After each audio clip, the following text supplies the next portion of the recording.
Welcome to MsMojo, and today we're looking at the times when this My Little Pony series and its spin-off handled some heavier topics beyond weekly friendship lessons. I was humiliated. I felt like I wasn't important. Number 10. Bullying. The Cutie Mark Crusaders struggle with being picked on by their classmates Diamond Tiara and Silver Spoon, but things get more personal when Apple Bloom's cousin Babs Seed comes to town and starts ridiculing them as well. That's not fair, Babs! We never did anything to you! And let's keep it that way. Now scram! Crybabies!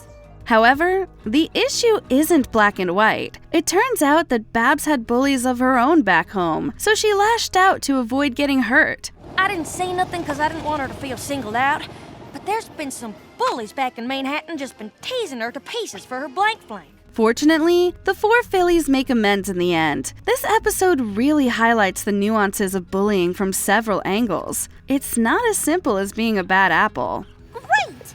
Now we're stuck here with these lame blanks.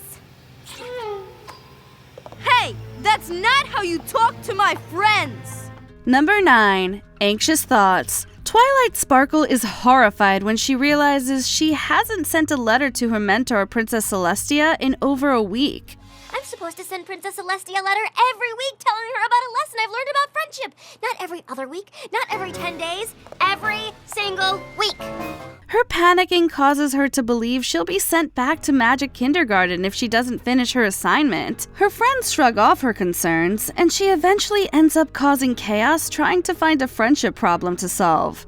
No offense, Sugar Cube, but it looks like some ponies getting themselves all worked up over nothing.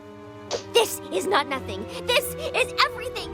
We might want to chuckle at Twilight's exaggerated reactions, but her anxiety is no laughing matter, even if the issue seems trivial. It's an important message to send about listening to your friends and not letting small problems turn into large ones. As Twilight's good friends, we should have taken her feelings seriously and been there for her. Please don't take her away from us just because we were too insensitive to help her. Number 8. Recovering from trauma. Midnight Sparkle's a part of you. I'll always be there, waiting in the darkest shadows of your mind. Following a rough patch during the friendship games, Legend of Everfree sees Twi having made friends with Sunset Shimmer and the gang. She's in a much better place than she used to be, or so it seems. The memory of Midnight Sparkle and her past misdeeds haunts her. And these friends mustn't see the midnight in me. Even with all her new friends, Twilight feels more isolated than ever and is petrified of using any magic at the risk of letting Midnight out again. Anyone who's endured a traumatic experience can sympathize with Twilight's predicament, made worse by her own feelings of guilt. Thankfully, her best friends show their support and help her move past her trauma to save the day. I am Twilight Sparkle, and the magic I carry inside me is the magic of friendship! Number 7. Self-care. I just want every pony to be happy. Well, sometimes ponies want more from a princess than you can give, and it can be hard to know where to draw the line. Taking care of others is important, but several pony adventures remind us that it's also critical to take care of yourself. In Once Upon a Zeppelin, Twilight learns the importance of knowing your limits and setting boundaries when she misses most of her family's vacation, trying to make every pony happy except for herself. A Health of Information reminds Fluttershy to keep an eye on her own health while trying to cure Zecora of a rare sickness. Are you sure these are necessary? Yes! I won't risk infecting you or Cattail. What you can't risk is getting any sicker. If you don't rest, your symptoms will only get worse. The Last Laugh shows the horrors of burnout when the normally bubbly cheese sandwich loses his laugh. Hearing Weird Al sound so deflated is just unnerving. Those classic bits put Rainbow Dash's funny bone in a cast for a week. Don't blame yourself, Pinky. Whatever I got it bad. Number 6. Substance use and enabling. Rarity has fallen into a creative funk and needs help finding her mojo. Wanting to help, Spike finds an enchanted book that gives her the creative juices she needs. At least, that's how it seems at first. Hold close this book, and through its spell you'll start a chain reaction. Slowly, Rarity becomes more dependent on the book, using it to try and beautify Ponyville. She neglects eating and sleeping, obsessed with her newfound inspiration. I'm not gonna stop now.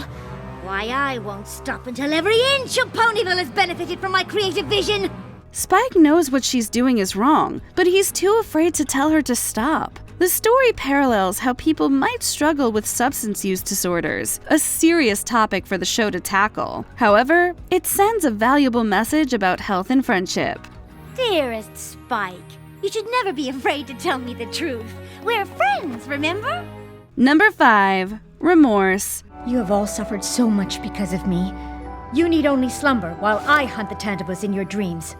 In the show's first storyline, the main six managed to defeat the insidious Nightmare Moon and turn her back into the benevolent Princess Luna. Eventually, she's welcomed back with open hooves. But in Do Princesses Dream of Magic Sheep, we learn that not every pony has left the past in the past. After what I did as Nightmare Moon, the fact that I am once again responsible for harming others is more than I can bear. Luna is still punishing herself for Nightmare Moon's misdeeds. The episode shows that guilt is a powerful emotion which can deeply affect people, sometimes even pushing them to endanger themselves. I created the Tantibus to give myself the same nightmare every night. To punish myself for the evil I caused as Nightmare Moon. Fortunately, Luna has friends to help guide her on the first step to forgiving herself. Number 4. Divorce. The Cutie Mark Crusaders are summoned to the home of the Hippogriffs to help young Terramar with a problem. You have 2 great places to live! How do you make up your mind which one to stay in? I can't. That's the problem. His father and mother live in separate places, Mount Eris and Equestria. He can't decide which he'd rather live with. And I have to choose soon. Every other Griff my age already knows where they belong. I'm still not sure. While the word is never mentioned, this sticky situation resembles a child with separated parents. Thankfully, Terramar's parents assure him that he doesn't have to choose between them. He can continue living in both areas for as long as he wishes. You don't have to decide.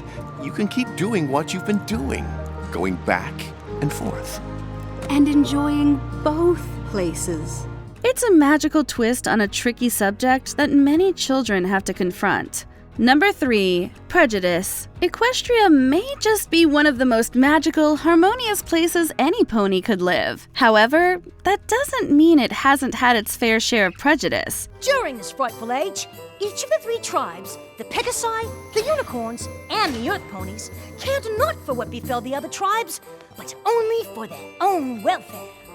Friendship is Magic shows viewers the earliest days of the bitter feuds between unicorns, earth ponies, and Pegasi, as well as the issues with elitist, rich ponies of today. One of the first examples shown in the series was Bridal Gossip, where the citizens of Ponyville assume the worst out of newcomer Zecora because she's a zebra. She's mysterious, sinister, and spooky.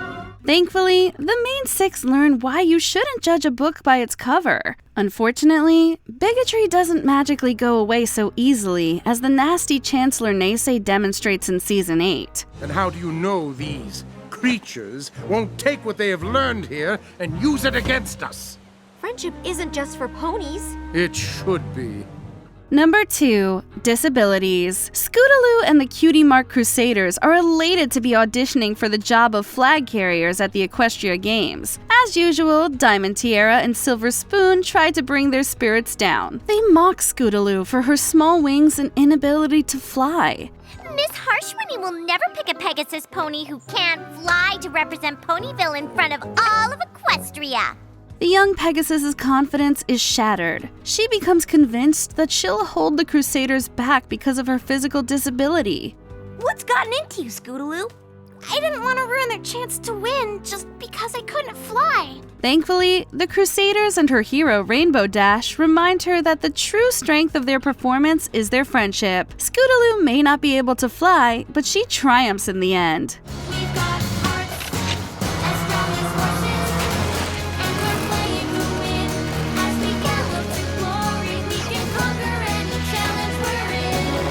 Before we unveil our top pick, here are a few honorable mentions. Emotional manipulation. Principal Cinch blackmails her student just to win a competition. A chance like this won't come again. You'll regret not giving in. Isn't understanding magic worth the cost?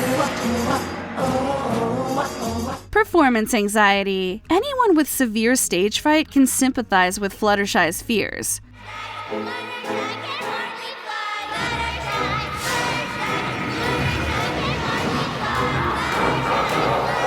Perfectionism, the point of no return. Twilight learns the hard way the folly of trying to be perfect. All those years I spent hiding away in that library, trying to be perfect.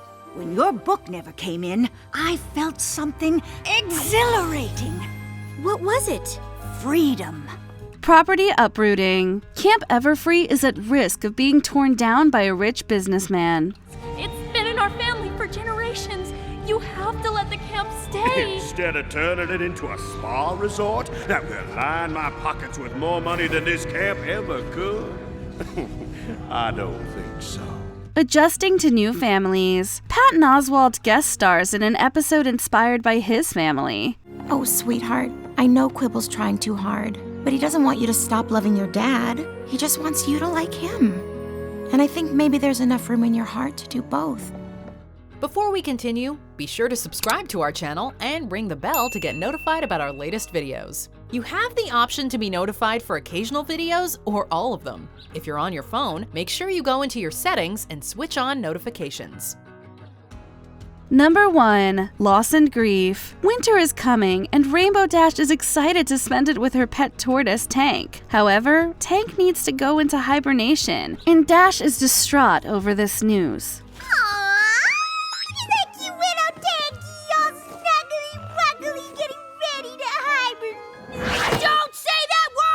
Grief-stricken and desperate, she attempts to prevent winter so she doesn't have to say goodbye to her beloved pet. Unfortunately, all her efforts are in vain, and she tearfully has to accept that she will be spending the icy season alone.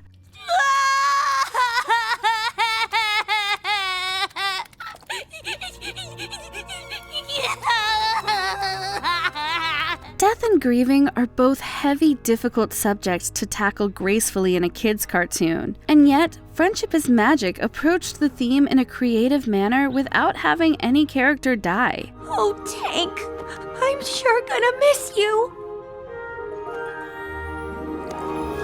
What do you think was the pony's heaviest topic to cover? Let us know in the comments. Maybe yaks don't eat pony skull! Well, then perhaps you should return to your kind. Your kind? Do you agree with our picks? Check out this other recent clip from MsMojo. And be sure to subscribe and ring the bell to be notified about our latest videos.